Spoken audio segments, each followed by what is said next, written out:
É muito complicado, né? Eu vejo pelo consultório, né? Às vezes os pais tendo que mudar de igreja, né? Porque algumas igrejas oferecem um cuidado, um olhar amoroso para aquela criança, enquanto algumas igrejas, por incrível que pareça, ouvir uma criança correndo, gritando, já faz cara feia também, né? Acho que é um reflexo aí da nossa cultura brasileira, né?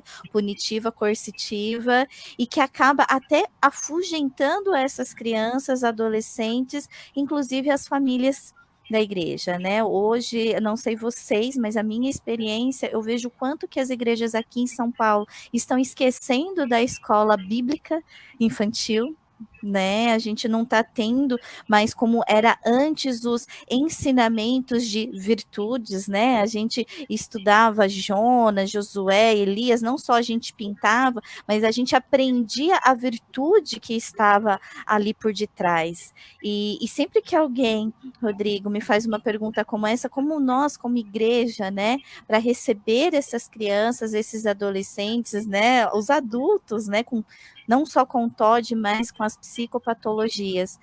Eu gosto sempre de lembrar do versículo de 1 João, acho que 1:9, gente, me corrigem aí, né, que fala o quanto que Deus é fiel e justo, né, porque ele nos fez assim, né, como os cristãos, nós temos a noção que nós vivemos um mundo, e falando como teóloga agora, no mundo caído, né? Então a gente vai viver a consequência desse mundo caído, né? Nós não estamos na perfeição, estamos longe de ser perfeitos. Então um amor, um olhar compassivo para o outro é o necessário para as igrejas, para a igreja com I maiúsculo, que eu vejo hoje, Rodrigo. Falta muito esse amor compassivo, existe muito uma categorização. Não, mas você tem que ser assim. Não, olha, uma mãe boa educa desse jeito. Ah, na minha época, com o olhar era assim.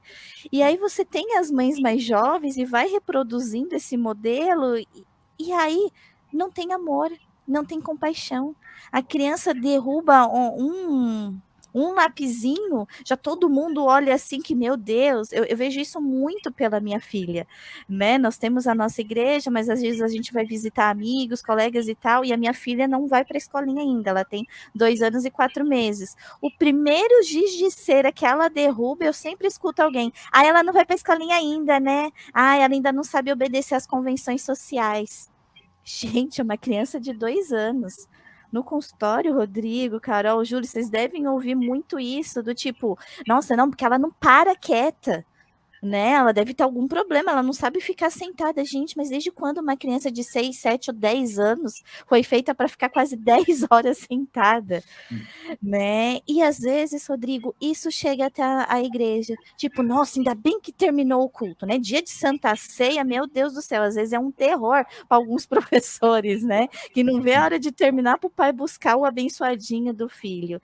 Então, acho que está faltando esse olhar compassivo dentro da igreja para as psicopatologias, além da psicofobia, que a gente ainda sofre dentro da igreja de a criança tem um problema, é demônio, é falta de fé, é isso, é aquilo outro, e que acaba atrapalhando, inclusive, o tratamento.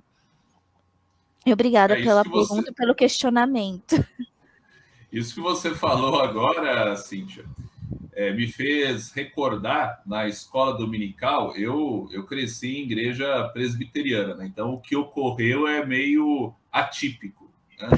Mas tinha um menino que em alguns momentos ele causava muito transtorno, né? Então a professora dando aula e ele assim interrompendo, ele cantando, né? Ele desafiando. E em certa ocasião essa professora pegou, colocou a mão na cabeça dele e diz: eu expulso o demônio que está dentro de você.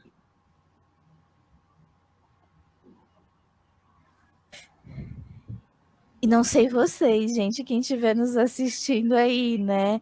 Mas o quanto que essa palavra marca uma pessoa, né? Uma criança, principalmente, que chega. Eu já atendi algumas, não vou falar muitas, tá, gente? Em 17 anos atendi algumas, Júlia, que chegam falando: tia, eu tenho demônio dentro do meu corpo. A minha avó pegou minha cabeça, ficava girando assim que tinha que sair. Eu fiquei até com dor de cabeça. É triste. É Pois é. triste.